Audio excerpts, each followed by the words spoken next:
کہ لذت کیا ہے عشق نبی کی، لذت کیا ہے عشق نبی کی، پوچھو بلال حبشی سے پوچھو بلال حبشی سے، ہندا سے سفیان سے پوچھو، ہندا سے سفیان سے پوچھو، یا کہ جناب وحشی سے آئیے اب ہم نہایت ہی ادب و احترام سے گزارش کر رہے ہیں ہم سب کے سرپرست و مربی، سینکڑوں مکاتب و مدارس کے سرپرست اعلیٰ، پیر طریقت، حامی سنت، خلیفہ محمود سنہ حضرت مولانا الحاج شاہ افضال الرحمن صاحب دامت برکاتہم العالیہ سے، جو کہ شیخ الحدیث ہیں اور صدر مدرس مدرسہ اشرف المدارس کے، حضرت محی سنہ رحمۃ اللہ علیہ کے بعد وہاں کی ذمہ داری کے ساتھ ساتھ جہاں جہاں حضرت مولانا تشریف لے جاتے تھے ان تمام جگہوں پر تشریف لے جاتے ہیں۔ بسم اللہ الرحمن الرحیم، الحمد للہ کفا والصلاة والسلام علی سید الحبیب المصطفیٰ وعلى آلہ واصحابہ نجوم الہدى وقادة التقى، رب اشرح لی صدری ویسر لی امری واحلل عقدۃ من لسانی یفقہوا قولی، اما بعد۔ قال النبی صلی اللہ علیہ وسلم افضلکم من تعلم القرآن وعلمہ، وقال النبی صلی اللہ علیہ وسلم اکرموا اولادکم، او کما قال علیہ الصلاۃ والسلام۔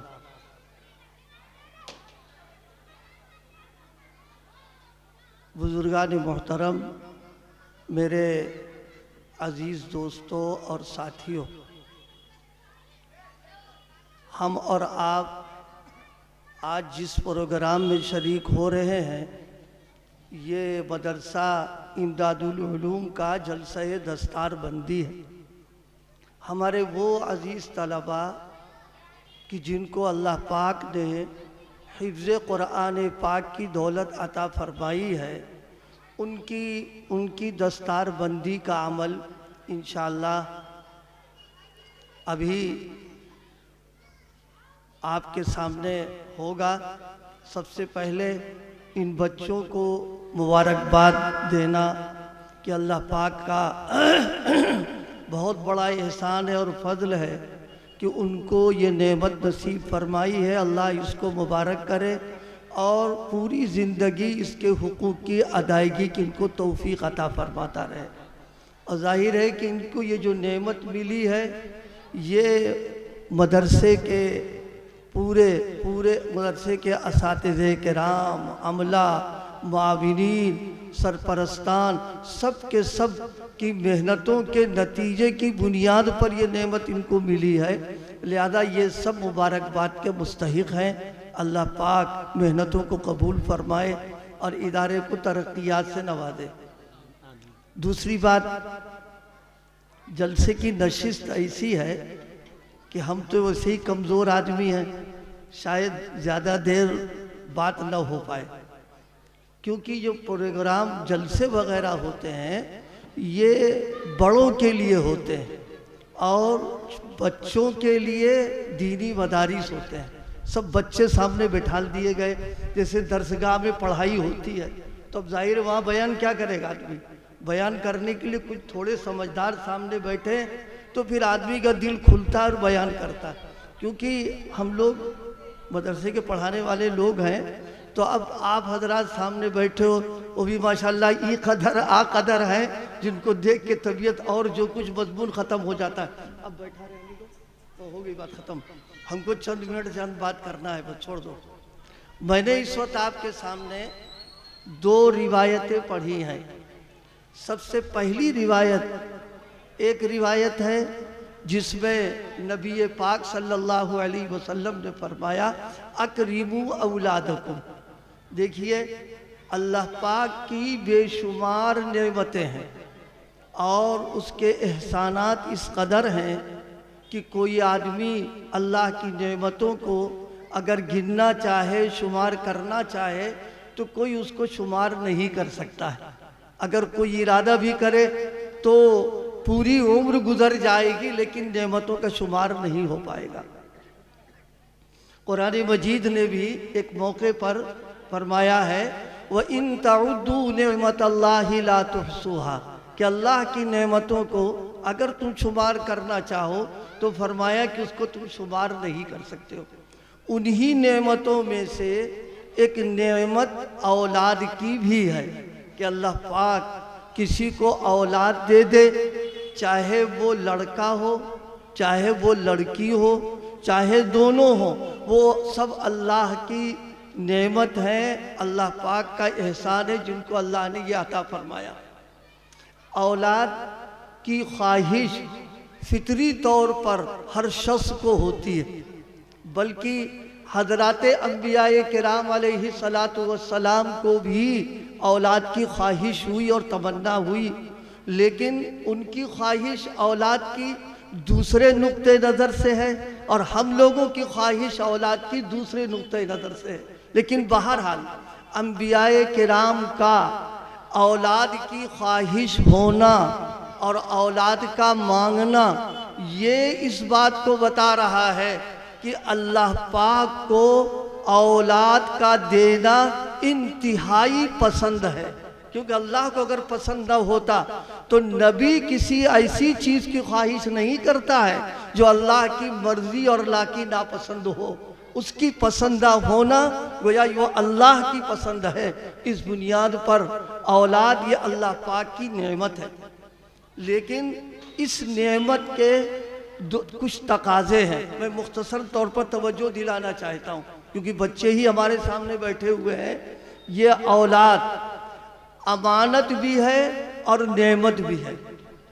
نعمت کا تقاضا کیا ہے کہ اس کو نعمت سمجھنا اور اس نعمت کے ملنے پر شکر گزار ہونا کہ اللہ آپ نے یہ نعمت ہم کو عطا فرما دیا.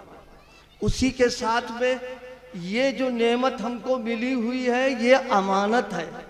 امانت کا مطلب یہ ہے کہ اب ہمارے ذمے ان کے تعلق سے حقوق ہیں، ان حقوق کی ادائیگی کی فکر کرنا اور اس بات کی کوشش کرنا کہ اللہ پاک نے یہ امانت کی شکل میں جو ہم کو اولاد عطا فرمائی ہے ہم اس کی فکر کریں کہ اس کا پورا حق ادا ہو جائے.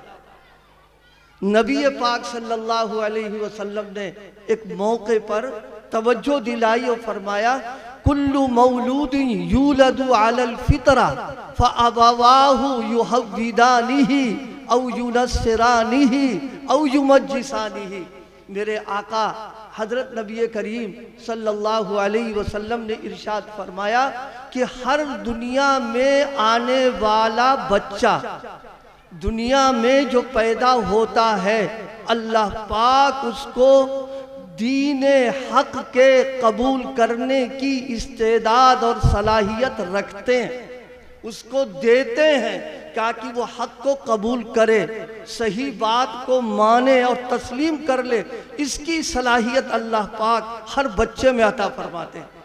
جب ہر بچے میں دین کے قبول کرنے کی، حق کے قبول کرنے کی، صحیح اور سچ بات کے ماننے کی استعداد اور صلاحیت اللہ نے رکھی ہے تو اب والدین کے ذمے یہ ضروری ہے کہ ان بچوں کی پرورش، ان کا پالنا دینی انداز پر ہونا چاہیے. اسی لیے ہمارے یہاں شریعت کا حکم بھی ہے کہ جب بچہ پیدا ہو تو پیدا ہونے کے بعد سب سے پہلا عمل جو کیا جائے وہ یہ کہ داہنے کان میں اذان اور بائیں کان میں اقامت شریعت کا حکم ہے. ہم لوگ اس کا اہتمام کرتے ہیں، لیکن آپ تھوڑا سا غور کریں کہ ایک شریعت کا حکم ضرور ہے لیکن اس کے پیچھے اللہ پاک ہم کو ایک پیغام دینا چاہتے ہیں. وہ پیغام یہ دینا چاہتے ہیں کہ جس طرح اس آنے والے بچے کے کان میں سب سے پہلی جو آواز گئی ہے وہ توحید کی آواز گئی ہے، وہ رسالت کی آواز گئی ہے، وہ دین کی آواز گئی ہے، لہذا والدین کی ذمہ داریوں میں ہے کہ پہلی جو انہوں نے صدا اور آواز لگائی ہے، اب ان کو ایسا ماحول دیں جو دیندارانہ ماحول ہو، تاکہ وہ جو صدا اس میں گئی ہے وہ رنگ ان کی زندگیوں میں چڑھ جائے۔ اس لیے اولاد ہمارے لیے جہاں نعمت ہے وہاں امانت ہے۔ علماء نے امانت کے تعلق سے لکھا ہے کہ امانت کا حق یہ ہے کہ جس طرح امانت حوالے کی گئی ہے بالکل اسی طرح اس کو واپس کرنا، یہ ہے امانت و دیانت کی بات۔ مثال کے طور پر میں سمجھانے کے لیے عرض کروں، اگر کسی آدمی نے مان لیجئے 500 نوٹ کی گڈی لا کے حوالے کر دی، اب ہم یہ چاہیں کہ یہ 500 کے نوٹ رکھ لیں اور اس کے بجائے 200 والے نوٹ تبدیل کر دیں، اس کی اجازت نہیں دی جائے گی۔ یا اس نے جو گڈی دی ہے بالکل صاف ستھرا اور اصلی عمدہ قسم کے نوٹ ہیں، اب ہم ردی داغدار کٹے پٹے وہ اس کے حوالے کر دیں، اس کی اجازت نہیں دی جائے گی۔ اور اسی طرح سے اگر ہم اسی طرح کی گڈی بدلنا چاہیں، اس کی بھی اجازت نہیں دی جائے گی، بلکہ بعینی ہی وہ جس شکل کے اندر ہے اسی طرح اس کو باقی رکھنا اور اس کی حفاظت کرنا، وہ امانت کا مطلب ہی کیا رہ جائے گا؟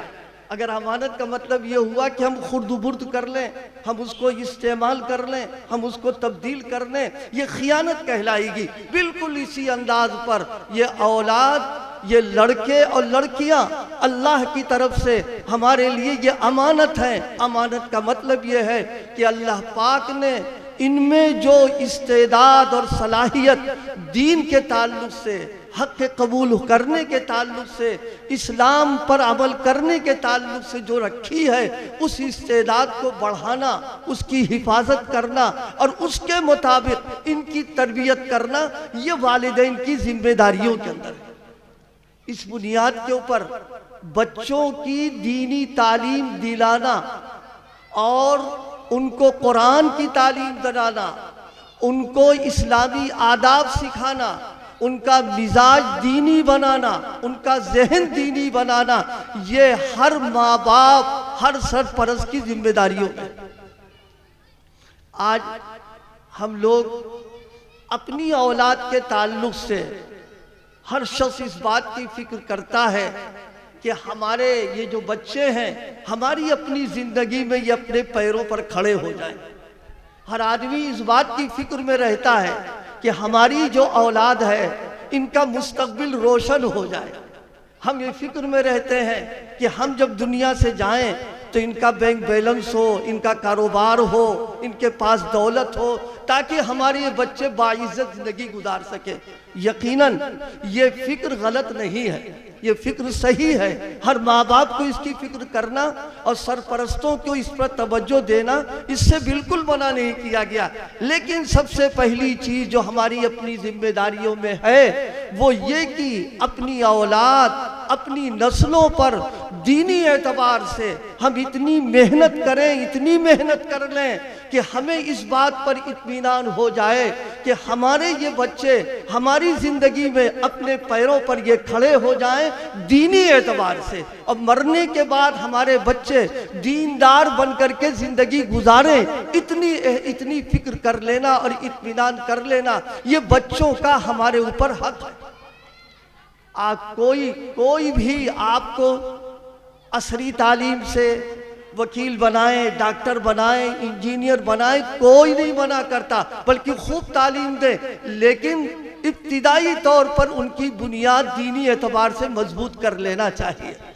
ان کو اتنی باتیں ذہن میں بٹھال دینا چاہیے کہ ہمارا پیدا کرنے والا کون ہے، ہمارا مالک و خالق کون ہے، ہمارا معبود کون ہے، اس کی کیا صفات ہیں، کیا کمالات ہیں، کیا اوصاف ہیں، ہمارا نبی کون ہے، ہمارا پیغمبر کون ہے، ہماری کتاب کیا ہے۔ یہ موٹی موٹی چیزوں جو عقیدوں کی تھی، ایک وقت تھا ہمارے گھروں میں بچوں کی تربیت اور تعلیم کے سلسلے میں اتنی فکر اور اتنی توجہ دی جایا کرتی تھی کہ جب گھر میں امید سے ہو جاتی مستورات تو باقاعدہ گھر کے لوگ اس کا اہتمام کرتے تھے کہ جب تک یہ نعمت باہر نہیں آ رہی ہے اس وقت تک قرآن مجید کی تلاوت کا اہتمام، ذکر کا اہتمام اور اس کی فکر کیا کرتے تھے تاکہ اس کا آنے والے بچے پر اثر پڑے۔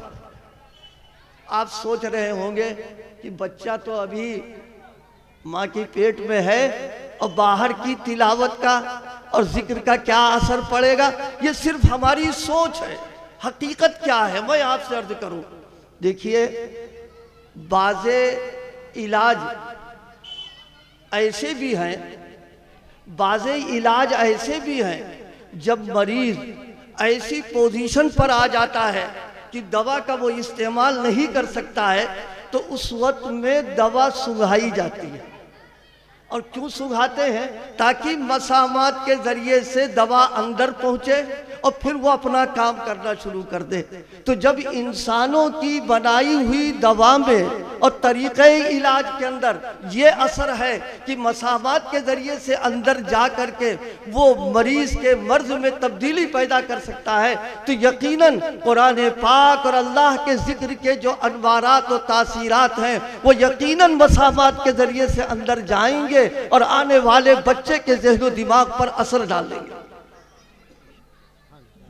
اسی لیے حضرت شیخ، میں ایک واقعہ عرض کروں ہمارے اپنے بزرگوں میں، شیخ الحدیث حضرت اقدس مولانا زکریا علیہ الرحمہ کے سلسلے میں اور ان کے خاندان میں ایک دستور تھا کہ جب بچے کی ولادت کا زمانہ جو قریب ہو جاتا تو مستورات بیٹھ کر کے قرآن کی تلاوت کرتی تھی، ذکر کیا کرتی تھی، تسبیح پڑھتی تھی، اللہ کا نام لیا کرتی تھی۔ اس کا نتیجہ یہ ہوا کہ حضرت شیخ کے والد جب پیدا ہوئے تھے تو پاؤ پارے کے حافظ تھے وہ۔ یہ اس بنیاد کے اوپر کہ وہ ماحول ان کو دیا گیا۔ میرے دوستو، میرے بھائیوں، آج ہم اپنی اولاد کے تعلق سے دینی سلسلے میں اور ان کو مسلمان بنانے کے لیے، ان کے ایمان کو مضبوط کرنے کے لیے، ان کے عقیدوں کو درست کرنے کے لیے جیسی توجہ ہونا چاہیے تھی ویسی توجہ ہم نہیں کر پا رہے ہیں۔ ضرورت اس بات کی ہے کہ ہم سب لوگ اس طرف خاص طور پر توجہ دیں تاکہ ہمارے یہ بچے جو ایک امانت ہیں ہم اس امانت کا حق ادا کر دیں دینی تعلق کے اعتبار سے۔ میں نے عرض کیا تھا دنیاوی اعتبار سے کسی نے کسی تعلیم کو کبھی منع نہیں کیا ہے، لیکن اس طرف توجہ دینا۔ آج ہمارے گھروں کا ماحول کیسا ہے ہم سب خوب جانتے ہیں۔ ہمارے گھروں کا ماحول فاسقانہ ہے، فاجرانہ ہے۔ جن گھروں سے تلاوت کی آواز آنا چاہیے تھی آج گانے باجے کی آواز آ رہی ہے۔ جن کے ہاتھوں میں قرآن ہونا چاہیے تھا آج رنگین موبائل ان کے ہاتھوں کے اندر موجود ہے، اور وہ گندی تصویروں کو جو ایمان کو برباد کرنے والی ہیں ان بچوں کے ہاتھوں میں، اور ان کا مستقل جب مشغلہ یہ رہے گا تو کیا ہم امید کر سکتے ہیں اس بات کی کہ بچے بڑے ہونے کے بعد میں یہ مسجد کو آباد کریں گے، دیندار رہیں گے، دین پر باقی رہیں گے؟ اس لیے دوستو، بھائیوں، اللہ مجھے بھی اور آپ کو بھی اولاد کے تعلق سے دینی فکر کی تو توفیق نصیب فرما دے۔ سب سے پہلا عمل کیا ہے؟ ان کو دینی تعلیم دینا، اور دینی تعلیم کے ساتھ ساتھ ان کی تربیت کرنا، ان کا ذہن بنانا، ان کا مزاج بنانا، اور ان کو دیندار بنانے کی فکر کرنا، اور قرآن پاک کی تعلیم، یہ بنیادی چیز جس کی ہم کو فکر کرنا ہے۔ میں نے جو روایت پڑھی دوسرے آپ صلی اللہ علیہ وسلم نے فرمایا افضلکم، تم میں سب سے افضل، سب سے بہتر کون ہے؟ جو قرآن مجید کو سیکھے اور سکھائے۔ ظاہر ہے اللہ سب سے افضل، لہذا ان کا کلام بھی سب سے افضل، لہذا اب اس کلام میں جو لگے گا وہ بھی افضل ہو جائے گا۔ قرآن مجید کی تلاوت کا کرنا، قرآن مجید کا پڑھنا، قرآن مجید کا دیکھنا، قرآن مجید کا سننا، قرآن مجید کا سنانا، یہ سب عبادت ہے، یہ سب ثواب کی چیز ہے۔ اس بنیاد پر بچوں کے تعلق سے میں نے گویا مختصر طور پر عرض کیا کہ ان بچوں کی دینی تعلیم و تربیت کی فکر کرنا یہ ہماری اپنی ذمہ داریوں کے اندر ہے۔ اور تعلیم و تربیت سے متعلق ایک بات عرض کر دیں آپ سے، رزق حلال کی فکر ہو، ہم حلال خود بھی کھائیں اور دوسروں کو بھی حلال، بچوں کو حلال کی فکر کریں۔ ہماری کوشش یہ ہونا چاہیے کہ ہماری جو یافت ہے، ہماری جو آمدنی ہو وہ حلال ہو، طیب ہو، جائز ہو اور اعلیٰ قسم کی پاکیزہ ہو۔ کیوں؟ جب حلال اور پاکیزہ رزق ان کے پیٹ میں جائے گا تو اس کے اثرات مرتب ہوں گے، اور اگر ہم نے ان کے کھانے پینے کے اندر اس کا اہتمام نہ کیا تو یاد رکھیے جیسی غذا ہوگی ویسا خون بنے گا، اور جیسا خون بنے گا ویسے ہی جذبات پیدا ہوں گے۔ اگر پاکیزہ خون ہے تو پاکیزہ جذبات ہوں گے، اعمال صالحہ کی طرف ذہن چلے گا، دینداری کی کوشش کرے گا آدمی۔ لیکن اگر گڑبڑ سڑبڑ غذا پہنچا دی تو پھر بچوں کے اوپر اس کا برا اثر پڑے گا۔ اللہ پاک مجھے بھی اور آپ کو بھی بچوں کے تعلق سے اپنی جو ذمہ داریاں ہیں اس کو ادا کرنے کی فکر نصیب فرمائے، اور انہی کلمات پر اپنی بات ختم کر رہے ہیں۔ وآخر دعوانا الحمد للہ رب العالمین۔